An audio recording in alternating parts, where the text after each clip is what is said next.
Gelar demo, Front Ampera minta Kejati tidak diintervensi.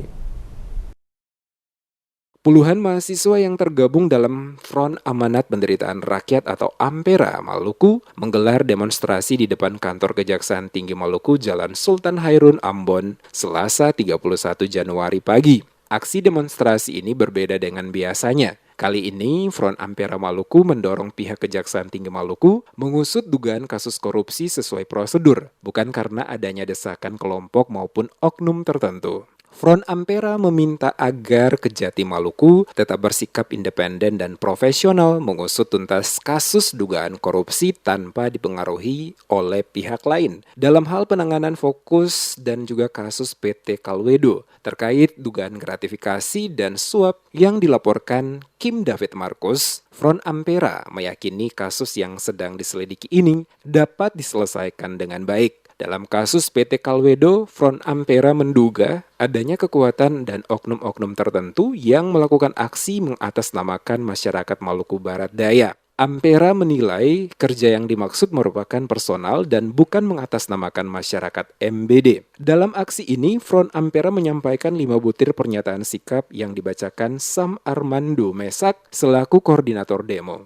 Pernyataan sikap tersebut diantaranya mendukung kinerja Kejati Maluku dalam melakukan pemberantasan korupsi secara khusus, dugaan kasus suap dan gratifikasi yang telah dilaporkan oleh Kim David Markus yang saat ini sedang ditangani pihak kejaksaan. Mendukung penuh terhadap penanganan kasus korupsi di MBD tanpa intervensi pihak lain. Pernyataan sikap tersebut kemudian diserahkan kepada Kasipenkum dan Humas Kejati Maluku, Wahyudi Kareba. Pertama, kami Front Amanat Penderitaan Rakyat Maluku mendukung penuh kinerja Kejaksaan Tinggi Maluku dalam melakukan pemberantasan korupsi, secara khusus dugaan kasus suap dan gratifikasi yang telah dilaporkan oleh saudara Kim Markus yang saat ini sedang ditangani oleh Kejaksaan Tinggi Maluku. 2. Mendukung penuh Kejati Maluku dalam penanganan kasus tipikor di Maluku Barat Daya tanpa ada intervensi dari pihak lain. 3. Kami mengecam pernyataan saudara Kim Markus dalam aksinya yang mengatasnamakan masyarakat Maluku Barat Daya karena aksi tersebut tidak mempresentasikan masyarakat Maluku Barat Daya secara kolektif. 4. Kami mengecam oknum elit tertentu yang sedang berupaya mengintervensi kinerja Kejati Maluku. Kasipenkum Wahyudi Kareba kepada para pendemo menyampaikan apresiasi atas penyampaian aspirasi sekaligus dukungan terhadap kinerja Kejati Maluku. Kareba menyatakan komitmen Adiaksa untuk menuntaskan kasus-kasus dugaan korupsi yang ditangani pihaknya, tidak saja terhadap kasus PT Kalwedo, tetapi juga semua kasus dugaan korupsi yang dilaporkan masyarakat akan tetap ditindaklanjuti. Dalam penyelidikan dan penyidikan kasus-kasus korupsi, Kejati tetap bersikap independen dan tidak akan terprovokasi dengan upaya intervensi dari pihak manapun.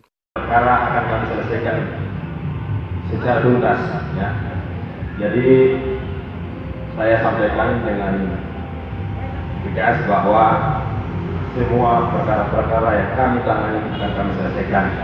Jadi saya yakinkan kepada adik bahwa apa yang adik-adik sampaikan melalui penyampaian aspirasi akan kami terima, tetap akan kami jadikan pertimbangan dalam penanganan perkara yang kami tangani.